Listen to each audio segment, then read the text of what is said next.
नमस्कार आप सभी इंडिपेंडेंट रिसर्च एथिक्स सोसाइटी की आयुष समृद्धि ज्ञान गंगा के 335वें पड़ाव पर हार्दिक स्वागत। बहुत मैं आदरणीय डॉक्टर विष्णु प्रसाद शर्मा जी से प्रार्थना करता हूँ उनके आशीर्वाद। Namaskar. Good evening to everybody. I, Professor Dr. Vishnu Prasad Sharma, welcome all of you to this AYUSH SAMRIDDHI International Webinar Series on Safe Forest for Safe Future. Most important subject today we have in this webinar, we have eminent speaker. I want to welcome Dr. Suparna S. Mukherjee from Bolpur. Namaskar, madam, and welcome you to this AYUSH Samriddhi webinar. Next, I want to welcome Dr. Soikat Kumar Basu from Alberta, Canada. Namaskar, sir, and welcome you to this AYUSH Samriddhi webinar. Once again, I welcome all the eminent speakers, distinguished guests, ladies and gentlemen, to this AYUSH Samriddhi International Webinar Series on Safe Forest for Safe Future. सबका स्वागत करते हूँ। नमस्कार और पवन जी। बहुत बहुत आभार sir. मैं आदरणीय डॉक्टर सुपर्णा सान्याल मुखर्जी मैडम का बहुत बहुत आभारी हूँ तो उन्होंने अपनी व्यस्तताओं के बावजूद हमें वीडियो बना के भेजा। Really we are grateful to you madam. Thank you very much. Very good evening to the all dignitaries over here. I convey my best regards and gratitude to the all dignitaries in this auspicious platform who has given me such an opportunity to say something on this auspicious topic and very important and burning topic to today's, like the forest conservation and save of the forest and the environment especially.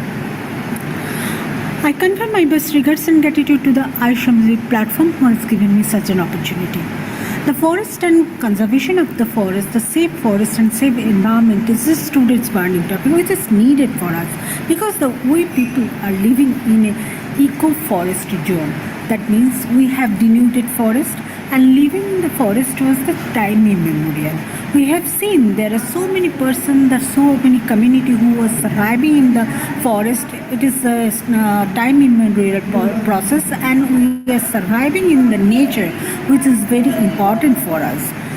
Hence I am emphasizing on the topic as such where we can emphasize on this forest and forest conservation which is needed for the environmental protection and restoration of the environment. Here we have seen the implementation of Forest Act which was intimated and which was implemented in the year of 1865 by the then British government. Afterwards, the British government, when they have implemented the Indian Forest Act, and especially on the people, those who are living in the forest and those who are identified as a forest dweller. In 1878, the Forest Act was rescheduled and superseded, and the first comprehensive forest law was implemented on that particular time.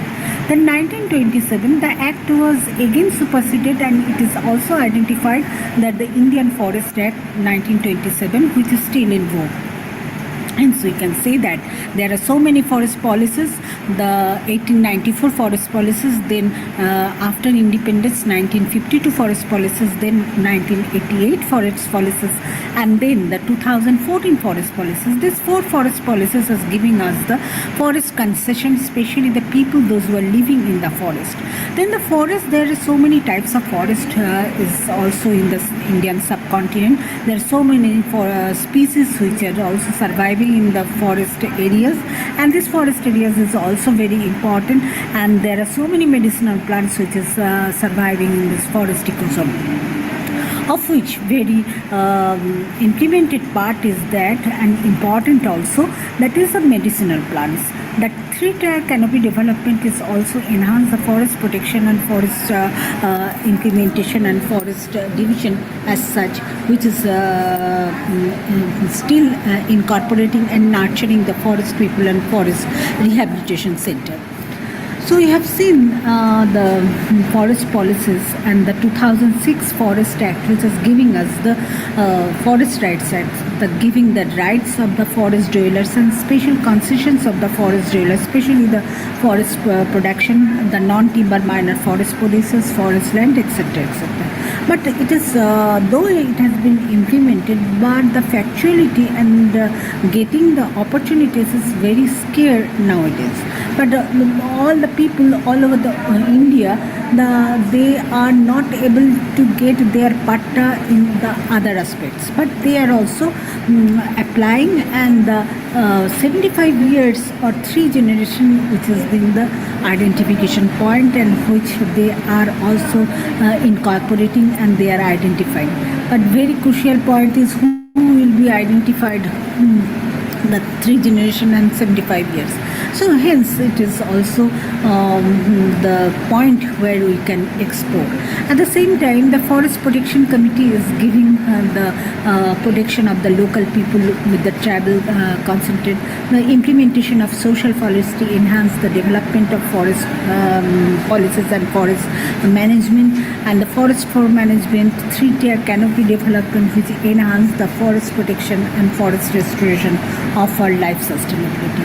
And we are surviving in the nature, where the nature is giving us the enormous potentiality, and forest is giving us the so many types of natural resources, along with the sustainability of the people, those who are living inside the forest and development of the forest. So hence we are surviving in the nature, and nature is giving us the whole forest protection and forest sustainability for the development of the people at large. Hence I am giving my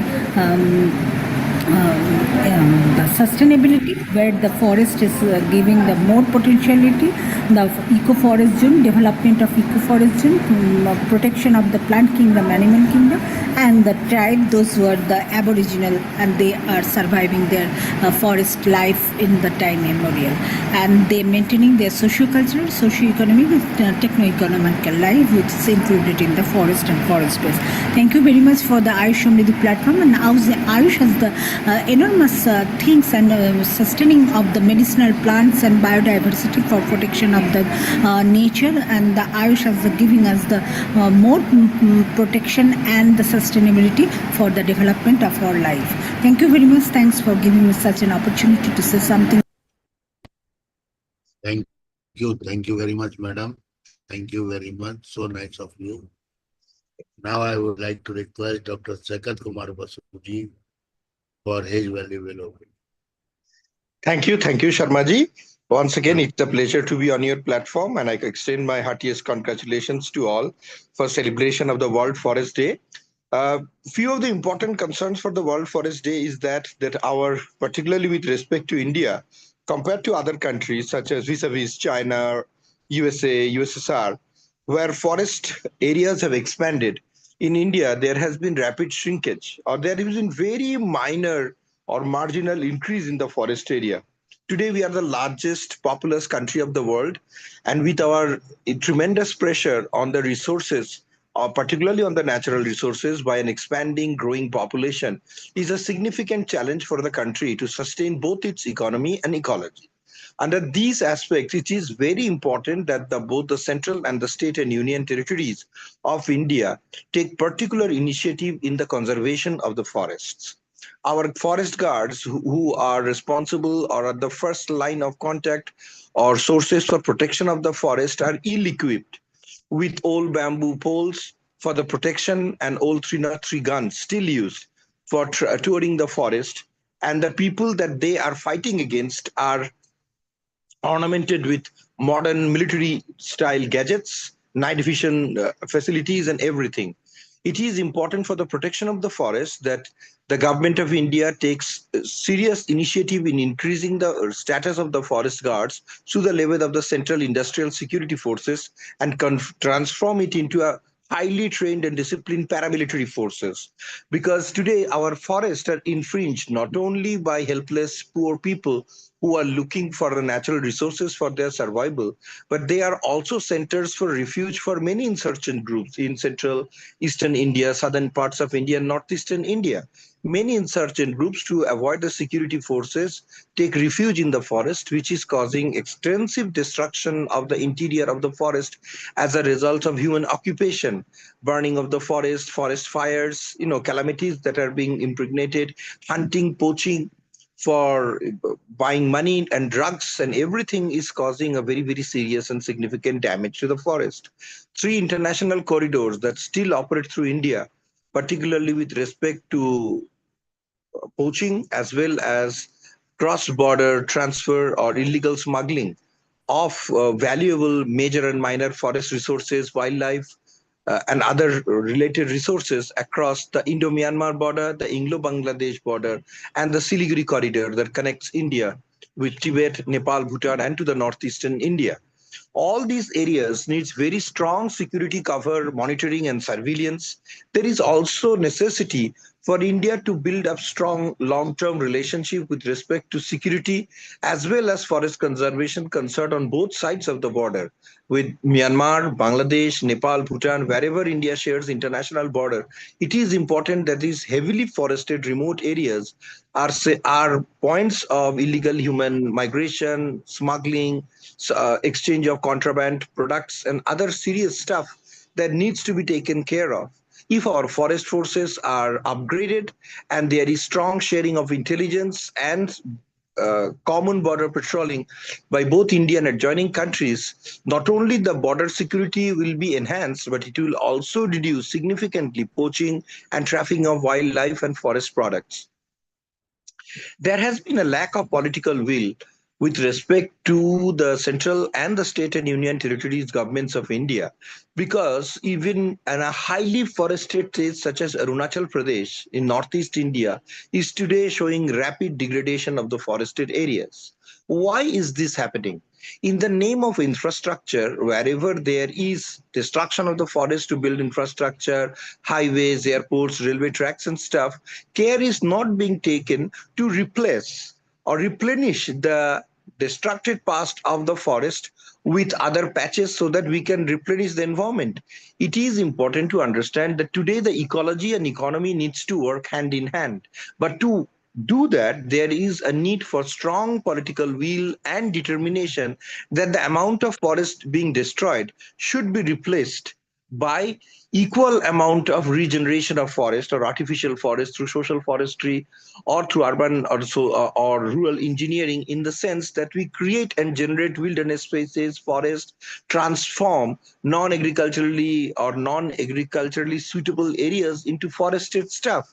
Our wetlands are vanishing, and so with this is what is impacted is our rich biodiversity. Many plants and animal species are being pushed towards extinction. Over 250 medicinal plants in India, but because of relentless over exploitation in the forested areas, many of them are showing signs of endangerment and extinction. It is important that we protect this, else this relentless collection without the next generation being able to survive will lead to the extinction of these medicinal plants, medicinal mushrooms, and various other natural resources of the forest. We need to exploit our forests in a sustainable manner so that we secure the long-term existence of the forest and also work towards creating and generating forest in both urban and rural areas and protect the virgin forest. Wherever for infrastructure we are destroying forest, an equal amount of replacement or replenishment of the forest through revegetation, afforestation is absolutely necessary. There is still this lack of education and awareness among the people about the importance of the forest, not only for salvaging the economy of the country, because they constitute a very important and significant aspect of our ecosystem, but they are also our economy builder. So with this, I would like to suggest that it is important that ecology and economy needs to work hand in hand, and the forest conservation needs to be taken to be one of the important priorities for the government of India. India has made monumental marks in various areas, from pharmaceuticals to AI and information technology and various other areas of medicine manufacturing, pharmaceutical industry development, extension of space research through the groundbreaking work done by ISRO and various other areas that we should be proud of. But there is one such area that needs immediate attention. It is the protection and conservation of our forest and regeneration of forest for protection of the long-term future of this country. Because without forests, there is less chance that the country will survive, because it is degrading our ecosystem and vanishing our biodiversity. Not only plants and animals, India is the third largest country with tribal diversity. So many Aboriginal groups live in India, and there are many groups within these, such as the tribes across Andaman and Nicobar and various across mainland India, are facing endangerment and are threatened with extinction, with only 50 to 100 people left in many communities like the Great Andamanis. So it is important that we extend our great support and include investments in protecting our forest, because this is our long-term investment that is going to dividend not only in betterment of the ecology of the country, but also for the long-term economic security. Forests are natural resources which we need to protect to secure our future and to secure our next generation. Thank you very much, Professor Sharma. Thanks to Ayush Samriddhi for providing me with an opportunity to share with you on this platform. Wish you all a very happy and prosperous World Forestry Day. Thank you so much. Dr. Sekar, just excellent presentation. Thank you. Thank you. Just today, this year's theme is forest and food. What is your opinion about that? Forest and food. Forest and food is significantly important, and in many countries the forest is being regenerated for the for with respect to food security. Food orchards are naturally being harvested from the forest, but what is lacking is, while you harvest, it is also important to regenerate, to find new areas. We are not going to find new land areas because our land international boundaries are finite. But even within these limitations, while we could harvest our forest, we also need to protect it by regeneration. So if we are growing fruits, or we are collecting or harvesting fruits from the forest and using it for commercial purposes, we should also try and secure and regenerate a part of the forest and maybe use it alternatively, so that we do not over exploit any one particular part. Local groups across the country, such as tribal communities, marginal communities, or foreign fringe dwellers who live in close association with the forest, could be taken as part of this forest protection drive as stakeholders, so that they can make profit from the forest by utilizing forest minor products of the forest, such as fruits generated in trees, flowers, and other things. But at the same time, there should be centers for creation of nurseries, so that these same people who could benefit from the forest also works towards regeneration of the forest. Hundreds and thousands of seedlings are produced by the forest department across the India, which, if could be properly done and could be extended and expanded to unused, unsuitable areas or degraded forest, could not only add to livelihood, but also add to the food security and additional income generation for poor people or people living in close association with the forest. I think there is a lack of political will and political determination from the government of India, as well as the state governments, in initiating this approach. Even in densely forested and heavily forested states such as Madhya Pradesh or parts of Jharkhand or Northeast India, the forests are showing strong rates of degradation. If we are looking for food production within the forest, we have to make it sustainable. Just going into the forest and collecting it, fruits, seeds, leaves, everything as a source of your sustenance, but without looking towards the sustenance of the forest, is not going to help the forest to regenerate. So to build forest as food security garden, we also need to replenish the forest in the same manner, so that both humans and forest could grow and reciprocate by substantiating the sustainable survival of both sides. So we could definitely use forest for food generation, medicinal plant generation, medicinal mushroom, but at the same time, we need to look towards expansion as well as regeneration and reforestation of the forest, which is strongly lacking in India. Whatever cosmetic or ornamental forestry work that the government does, as well as some of the NGOs does, putting seedlings or placing seedlings in the forest is not the way to generate the forest only. You have to see that this seedling grow to their adult stage so that the forest could benefit from the growth of that particular species. You may seed 1000 seedlings. If 90% of them dies and 10% survive, then we are not being able to regenerate the forest in the way that we are looking for. Hence, sustainable harvest of the forest is essential, and it's important if we look for replenishment of the forest. Thank you, Sharma ji. Thank you. It's Thank a you pleasure to be very with much. you once more time. Thank you so much. Thank you. Thank you very much.